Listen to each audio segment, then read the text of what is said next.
captains for this week on defense are James Rouse and Neville Hewitt. On offense is Cato and Chris Jaspers. Anytime you go on the road, it's critical you have great leadership. We expect it out of those four guys, along with everybody else that are the leaders on this football team. Anytime you go on the road, you got a great challenge. Southern Miss is a much improved team. You guys watch them play. Todd's got them playing extremely hard. That defensive front will be the best defensive front we've played to date. Number 97, Nunez Roaches, is a tremendous player, and he's an NFL guy. And like I say, you look at what Mississippi State and what Mississippi's doing in the state of Mississippi, and Southern Miss is right there around all the players that those guys get. So they're going to have athletes, and they do. So it'll be a great challenge for us to go on the road and play extremely well. And we got to have a great week of practice, but that's kind of where we are.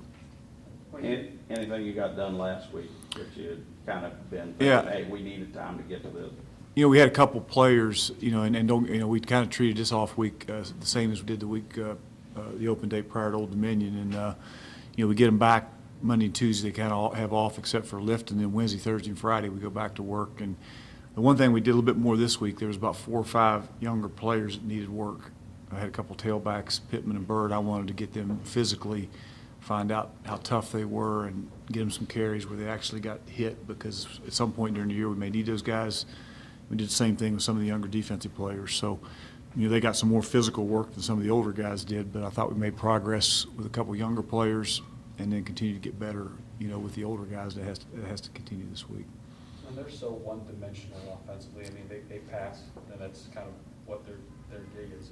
What does that do for you guys defensively? I mean, obviously you know what their strength is, but is it tough to kind of not kind of prepare too much for that strength and then completely ignore a run game that they jump up and bite you? Well, you have to be able to defend the run, and that's where it all starts, is stopping a run. And at times they ran the ball, well. You go back and look at some of those games, they ran the ball pretty well, and I'm sure they'll try to run it against us. But I don't think you prepare any different. You got to go in, you got to find a way to stop the run. They're a big screen team. You go back and watch them play. They'll run 10 to 15 screens possibly per game. They were a big screen team against us a year ago, and so we got to do a great job being able to take away the easy access throws, which you have to do in that particular offense, and they'll be no different this week. With their quarterback situation, obviously Mullins played pretty well here last year. It seemed like you all put him on his back about 25 times, but with him, you don't know whether he's going to play or not, and the kid came in last week. Is it another deal where, hey, pressure is a must to sort of rattle their cage a little bit? Well, you always love to get pressure, and I thought the Mullins kid, and he'll probably play, would be my guess. I don't know that at this point, but who knows? But they don't change much offensively. Weeks seems like he goes in. They haven't changed, a lot as far as what they do philosophy-wise. I know Todd's going to do what he does and does it well, but it's all you always like to get pressure. Hopefully, they're better up front than what they were a year ago. They really got 4 of the 5 of our starters up there are different, so they got some different faces up there. And but like I say, at times he gets the ball out of his hands so quick, whether it be Weeks or Mullins, it's hard to get pressure. But we'll see what we can do here. The rushing defense has really improved over the last 3 games. What have they done differently over the last 3 than perhaps some earlier film you saw against Middle Tennessee and teams like that? Well, like they got Rakeem 97 in there. He's a tremendous player. And they got better players. They got players. They're playing extremely hard. They're well coached. They're physical. They got better players playing. It's I've always said it's a personnel-driven game, and located where they are in that state of Mississippi, there's a lot of players around them. And Rakeem was hurt a year ago early. I think he got hurt the 2nd or 3rd game of the year, missed the entire season, but he's back healthy now, and they got some other guys back that hadn't played. So they're a lot more talented, and they've got them playing well. And it's a second year in the system too. They've learned the system, and it's the second time around for both offense and defensively. Getting the system and what they're trying to get done. Any D-line that you all face that they remind you of a little bit? Akron had some talented guys up front. Yeah. We hadn't played a more talented guy than what 97 is now. He's a good player, and probably as a group, this is the most talented group. And you can see how much they've improved. Stat-wise, that they're much improved in their talented bunch. Talking to a lot of the offensive linemen guys, they said yesterday this was the most talented group they played this season. You talk about so much about winning your one-on-ones. How important is it to win those one-on-ones at line of scrimmage? Well, it's where it starts. Chris Jaspers and all those guys, and one thing about those guys, they study tape and they know they're older guys, and they're saying the same thing I'm saying. They see those guys play, and they're impressed with the way they play, and they're talented. But that offensive line has been the key, for eight weeks now, and it's going to be the same thing this week. Those guys are going to have to play extremely well because 97 is going to be a handful. Some of your players talked about they realize that other teams are going to be shooting at you now, but that's their championship game. Is that part of the mantra as you go through these last four? Well, it's got to be ours too. I mean, there's no doubt that we're going to take everybody's best shot. But you're down to, you get to this point in the season. I said before, people remember what you did in November. I mean, November is what counts, and it doesn't make. I mean, it's great that you are the point you are right now, but it's what you do in November that people remember. And every week for us is a championship game, just like it is for everybody else at this point. And there's no doubt that. I think you've seen that we've taken everybody's best shot up to this point, and I'm sure that'll be no different. Southern Miss going to play extremely hard. It's their homecoming, and I'm sure they're going to be a handful. What has been the key? It seems like every single one of your all's teams have peaked in November. What has been the key to translate to that success in November? Well, I think your strength program is a big part of it. I think the way you practice is a big part of it. I think a lot of places I've been, whether it be right, wrong, or indifferent, as you go longer into the season, you start taking the pads off and start shortening practices. No, we don't do that. We don't change our routine. We don't change what we're doing. Our Tuesdays are going to be Tuesdays, and our Wednesdays are going to be Wednesdays, and we're going to continue the grind. I mean, we're going to continue to work hard like we always do, and we've never backed off of them, because of what point it was into the season. Now, whether that's the reason or not, I don't know, but I think possibly it may have something to do with it. You had said prior to the bye week last Tuesday that Devontae Allen was going to come back last week. Is he back, and is he progressing well? Devontae Allen should be full, but not should be. He is full speed now. Now he'll probably have a red jersey on today or tomorrow or whatever, but he needs to get banged around a little bit this week, and he'll play Saturday, yes. How does that help your all's receiver depth on the outside? Well, I think it helps. I mean, he was probably playing as well or better than anybody at the point that he gotten hurt. So, hopefully it does for our wideout group what it did for our offensive linemen when some of those other guys had to step in, and then when those other guys get back, you have more depth and it helps you long term. So, hopefully getting him back, and now you got Manis, who seems like he's gotten better, and Wilkins is playing well, and Angelo and all those guys will help us with some depth there, and we should be a better group because of it. How has this off week been in getting the guys healed up that you need? I think it's helped us a lot. I mean, we probably would have had a couple guys that may not have played if we had to play last Saturday, but that shouldn't be an issue for this Saturday. They should all be back. Seeing what happened with East Carolina, how much does that kind of reinforce the message that has to be sent every week? Well, every week, go out and win your games. I tell you, I've said it every Sunday. You pick it up, and there's probably some examples. I mean, how about Florida and Georgia? I mean, who would have thought that? Who would have thought Central Florida gets beat by Connecticut? So, there's not just the East Carolina example, but there's examples out there every Sunday that you pick up the paper and somebody gets beat that shouldn't, and he's got to make sure. Hopefully, it's it's not us, and you got to prepare and take care of your business so it doesn't happen to you. But every week it happens, and so our kids are reminded of that constantly. 23, they're wide out. What do you see from him? It seemed like Triplett was a guy that did some things over the last couple of years. He's a big physical guy. He outran us. We told Taj this morning in our meeting he outran Taj, and that second year a year ago had a big play against us. And he's a big physical guy that can run, makes plays, and they try to get the ball vertically down the field to him. He's a good player. You have a guy like Darryl Roberts that teams consistently go at him every day, and I asked him yesterday, I said, you see that as a sign of respect or disrespect? And he just kind of laughed. He said, they got to do what they got to do. What is it about him that teams continue to challenge, knowing that he is the guy he is on the outside? Well, I mean, he's a tremendous football player that he's up for any challenge you give him. I mean, he likes to plays extremely hard. He's really sound fundamentally, and he's a good football player. And I think we don't flip our corners. We don't go field and boundary. And normally, when you line up, for the most part, that wide corner, the corner to the field doesn't get tacked near as much as what the short corner does. And that Roberts just happens to be the short corner, so that's probably one of the reasons that people go after him, because that's what most teams do. If you watch games and watch tape, very seldom that guy out to the field gets challenged near as much as what the guy does into the boundaries. So that's probably the biggest reason, to be honest. That's why that's why he is where he is. Tom, do you think that people have enough appreciation for those three of you that are still unbeaten? I mean, we talk every week how hard it is to go through a season. The win is hard, it really is, and if it was easy, there'd be a hell of a lot more than 3 of us there right now, you know, but it's not.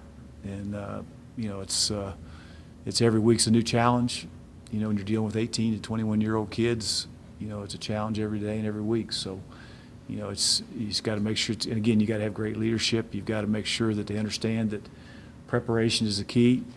And, you know, it's hard. Like I say, winning's hard. And you got to go to work every day or you'll get beat. And I think our kids up to this point have understood that, and we continue to pound that point across. Think about their wideout number 83, the Houston transfer. Not a lot of starts, but they're top. He's got 50. I think about 50+ catches, and he's in the slot. They work to get the ball to him one-on-one. They'll go empty a lot and try to isolate him on linebackers and some things. But he's a Tommy Schuler type guy. You know, he's really good in space, and they force the ball to him. He's a good player. Good player. Was there any shock amongst the coaching staff being left out of those first playoffs? No, we don't care. I mean, you know what? That again, you know, we try not to spend a whole lot of time worrying about what we can't control. You know, the only thing we can control is go out and go to work every day, be prepared, and let's let the chips fall. There's a lot of football left to be played. And the only thing that matters, and our kids understand that, and we understand, is where you are 5 weeks down the road. Because if you don't prepare and you worry about polls and what you guys are writing about and what their people are telling them, and you get beat because of it, it ain't gonna matter anyway. So, you know, it's just critical that you go to work every day, you focus on what you can control. That's getting better every day as a football team, and you know, let other people talk about those things, and let's focus on trying to be the best team we can be. What type of balance do you strike, especially this late in the season, with getting the right amount of carries for Devin in practice to kind of conserve the contact for Saturday? Yeah, you know, I think a lot of that is based on what's happened during the week before, you know, and you know, if Devin Johnson hadn't taken a snap in inside for 4 weeks, inside drill for a reason. You know, he's getting plenty of it during the game. So, you know, we're going to be smart with what we do and get the number of touches in practice that he needs to be prepared to go play. And same thing with Remy and several of the other guys. So, you know, the good thing is we've got several backs there. You know, Remy, I think, is playing his best football. Stu right now looks as healthy as he's been all year. And Pittman and Bird got a lot of work last week. So there's some bigger, more physical guys that, you know, if we need them at some point, they can go play. With Southern Miss's defensive front being so solid, if they trust those guys to get up to the quarterback, which helps them in pass coverage, or have they sort of brought blitzes and done some things to get after the quarterback? They've done both. You know, they'll try to get pressure before down, and they'll also, you know, they'll bring pressure. I think the one thing they can do is not only 97, but several of those other guys have the athletic ability to win their one-on-ones and work to get pressure. And you know, like I say, he's a handful now. I mean, you go back and watch the Alabama game. Alabama had a hard time blocking. Alabama's pretty good up front, so you know he can play for about anybody. Getting back to Southern Miss and their upturn, how shocked were you looking back at the collapse of that program from going from conference championship to 0-23 from your vantage point? Well, I think shocked, to be honest. I mean, you know, you look at that program, and I remember we played them. We were at Florida when I was at Florida. We played them, and I mean, there were years there where those guys, if you remember, well, you guys remember that you played them for years, but they lined up and beat Alabama and beat a lot of I think I was looking at the record. Mississippi State, they got a winning record over Mississippi State, you know, in that state, and you know, it's hard to believe it's just 2 years. What is 2 years? 3 years removed from winning 12 games. I think it was. You know, this is Todd's second year there, but you know, they got athletes, and I've said many times, you know, look at you know, when you're located where they're located, and you're located where FAU is, and FIU, and San Antonio, and all those places that have a lot of players around them. And I say it over and over again, it's a personnel-driven game, and when you got players, you got a chance. And I think just again, you know, what Mississippi State and what Ole Miss has done. Look at their rosters, and look at where all those players are from. And I would guess the majority of them are from Mississippi. And so there's a lot of good players right there that they can get to stay home. They got a great recruiting base, and you imagine if we had that many players in West Virginia that we have in Mississippi, you know, it'd be a little easier recruiting. So I'm sure they, you know. To answer your question, shocked. And you know what? I got a feeling they'll come back just about as quick because of the number of players they got around there. And it's already started that direction.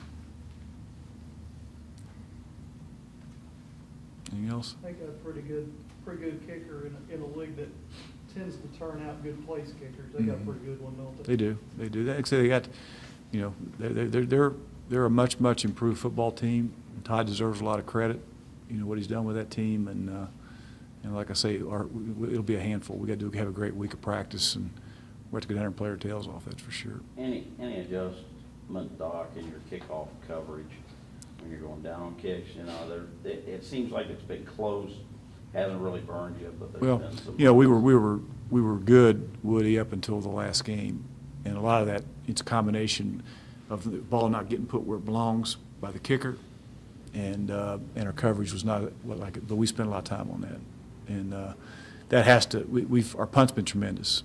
I think we're top 5 or 6 in the country if you had enough punts, but you know, our kickoff is still one of the top 10 in the country stat-wise, but stats don't mean a hell of a lot. Last week wasn't very good, you know, and it was because we didn't get the ball where it belonged by the way our coverage goes, and we got to do a better job of covering it. So we've worked hard we spent time in the off week making sure we get that corrected, because it's a field position game, and as field positions are determined a lot by your coverage teams. That kickoff and the punt's the first play of the defense. You know, when that defense has to start at the 35, 40-yard line every time, that's not good. And that hurt us last week with not being able to our punt flipped the field position, our kickoff didn't. And we've got to fix that. Cato's first in the conference and 8th in the country in pass efficiency. And I know it's a weird equation to find that number, but just the fact that he is that high in terms of, you know, being an efficient passer, what does that say about him this year? Especially, this is the highest he's ever been, and he's had some massive years in the last couple. Yeah, I think again, I go back to taking what the defense gives us. And I think the biggest thing is we've been able to win our one-on-ones outside. You know, probably has contributed to that. You know, Angelo and McManus and Devontae when he was playing, and Wilkins and all those guys. If you guys remember, we struggled outside last year to make a play. We were forcing things outside, and that's why Schuler had 100 catches. You know, but I think that's helped it, and I think that's just him making the right decisions on the run-pass reads and taking what they give us and continue to do that. I think it does contribute to that, but probably the biggest improvement, why it's so much better, is because of the production of the outside guys, which we didn't get a year ago. You ever try to add that equation up? Or I have no. I just listen to you tell me that. I have no clue how they figure all that out. That's why they pay Jason exorbitant salary to figure out how they do that. So, thanks.